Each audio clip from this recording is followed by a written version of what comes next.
Next, two teenagers who cycled around East London in balaclavas have been found guilty over the death of a man who was stabbed in the neck while sitting in his car. Abdul Jallo, who was 23, died in a car park on the Isle of Dogs. At the Old Bailey, Shamia Mackenzie, aged 18, was convicted of murder, while Cody Godfrey, 19, was found guilty of manslaughter. Both had been circling the area on bikes and were armed. After the stabbing, they dumped clothing, cash and knives before mingling with police searching for the killers. Mackenzie had also uploaded images of knives and messages suggesting premeditation days before the attack. Both had already admitted cannabis supply offences.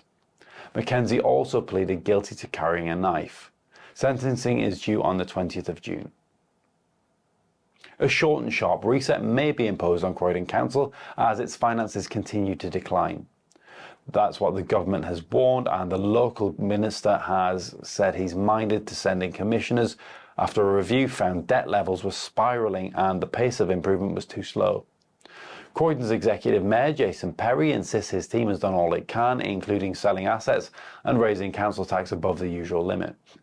But the review panel says the council's approach lacks urgency and has failed to properly grasp the scale of the crisis. A renowned arts school in Croydon is among dozens in London receiving government funding to address urgent safety problems. The Brit School, whose alumni include Adele and Leona Lewis, has secured grants to repair its roof and carry out fire and safety work. One classroom and the musical theatre changing rooms are currently closed following part of the ceiling collapsing. The school, which operates in buildings dating back more than a century, has long struggled with the costs of maintenance. Hundreds of London tower blocks remain at risk from fire, according to new data from the fire brigade. More than 1,400 residential buildings now have emergency evacuation plans in place, a sign that they fail to meet basic fire compartment safety standards.